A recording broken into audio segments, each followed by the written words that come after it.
If you startle, you jump. If you jump, you shift the body.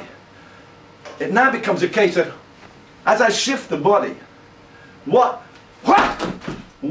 angle, what length do I shift the body at? Do I drop my hands? You know, I can throw a punch, and then I can shift it. So there's lots of ways I could miss, and then shift it. So it doesn't matter, as long as I understand the principle becomes embedded in the subconscious. As application is required, it just comes out. But only if you kind of conceptualize the idea, practice the idea in your head and in training. And that bag isn't always representative of how you'd be hitting. And you shouldn't try to work off an effect on a bag. You should be having the effect in your head of what you're trying to make the bag do. You know, some people will look at the bag and start whacking it around and the bag's fucking flying all over the place, but you're thinking, but you know, the guy ain't gonna do that and you ain't gonna knock the fucker out that way. So you have to have the idea of how this guy is knocked out and the kind of destructive forces which will knock him out. So you've got to go and watch a fight, see fights or have had fights and recall or analyze how that occurred to make it the impression which you want to do it at. And it's always in broken time. Because you hit the fucker, he goes 2 foot back. You hit him, he comes at you. He goes down, you fucking follow him. So you don't know where he is. All you know is you want to hit him. The head is a target and you just follow it. You don't follow the foot. I mean, you kick him in the leg, but you follow the head. It's like an easy game now, you can just follow heads. And remember that when you do this, you have to be able to what? Be able to move around this bag at what? In it, towards it, away from it, down it, wherever it is, it's on the ground, you whack it as well. You were talking about 3 ranges before. Yeah, so you got short. So I could be here, I could be here, or I could be here. I still hit you. I can still hit you. So wherever I am, and you know, I can hit you with a straight arm from there with a jump, or a throw. What's hard is when I'm in close to do the whip, but you have small whips, you could do it. But the idea is more of one of explosiveness at that point. If you look, the computer you were on about your right, the elbow when you did the right cross. Remember, the right cross is more of a drive. You know, as you're getting an angle on the guy, if this was a right hand, I can show the angle better here. So that the angle is making as much contact with his jaw as you can. You know, the more contact like a boxing glove, the more rotation you get. If you hit and penetrate it, you won't get the rotation you want to knock him out.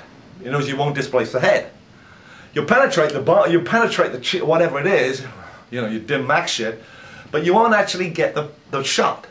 So you angle your hand so it fits on the jaw. Whether it's me hooking you this way or that way.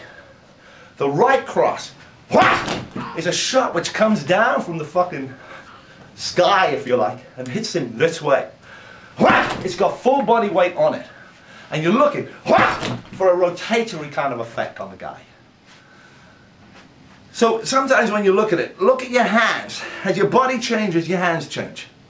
And as if my body's lean, if that's the angle I need to hit the shot off at, I can't turn my hand this way.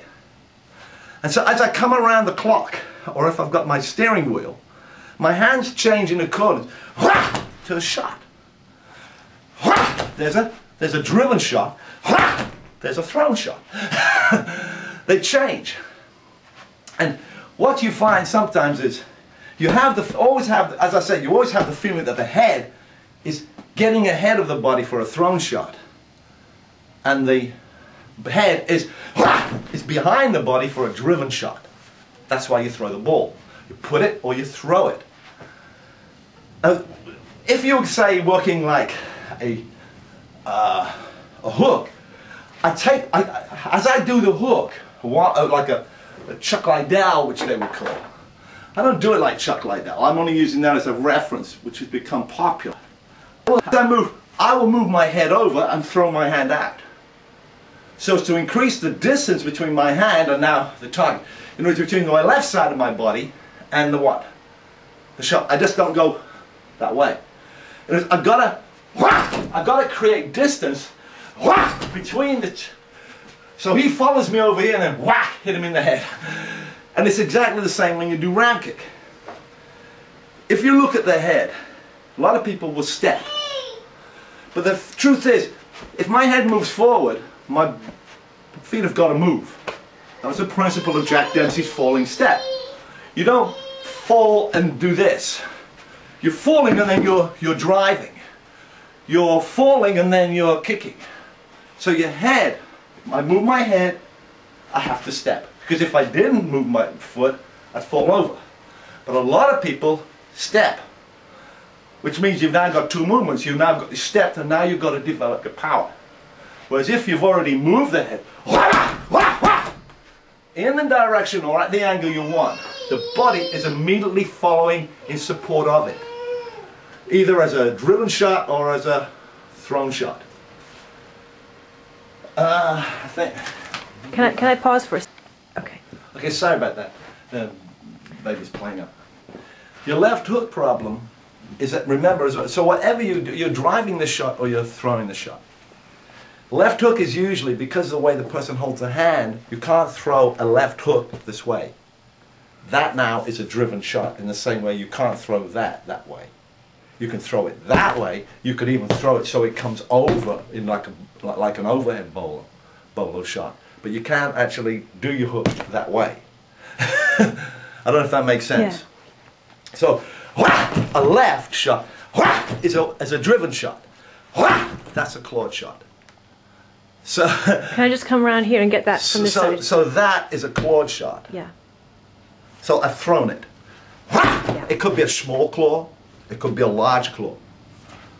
And it could be off this side, going from left to right, or from the right axis anyway.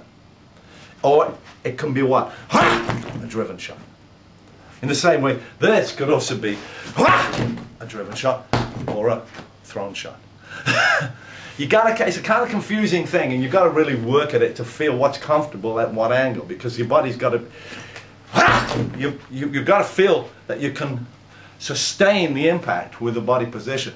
You can't sustain a big impact in some positions, which people recommend. So you've got to find that one out. You know, what's uppercut or whatever. Main thing is to launch the segment before. So if it was the elbow, it's the shoulder and launching. I don't know if that makes sense. Yeah. And if you, this was my scapula. Yeah, my clavicle, sorry. If that was a clavicle. See what I'm doing? It goes back, it's pinned, if you like, here. It goes back and it fires. Or it's already back and it fires. So watch my shoulder. Yeah. My shoulder goes back. Watch my hip. These parts, they're not double hip, they're just... I was just going to say, that's the double hip. That's double hip, Yeah. not that fucking double hip. I'm holding it, and this side is doing the what? Opposite. Yeah. To get the power going what? Back. This goes back. This goes back the other way. This goes back the other way. It's actually, because it's the pull. If you can imagine that I've got into the target, I've hit the target. Everything on this side is now fucking dead. So the only thing left. So the only thing left is what? Is to pull it. Is to pull it through. To drag it down and through. To drop the weight. To lift the weight. Mm-hmm. So that at the end, when I'm making the impact, I've made the break. I've broken the skin. But now I've got to enter it. I've put the weight. The hole is established for the wedge to go in. I don't make a hole with the wedge. And now I hit the wedge. Then I drive it into the target. I don't know if that makes sense. So you talk about shaking. The shaking, yeah, you can use ropes, you can use poles, you can hold it, but it's understanding the concept. It's not just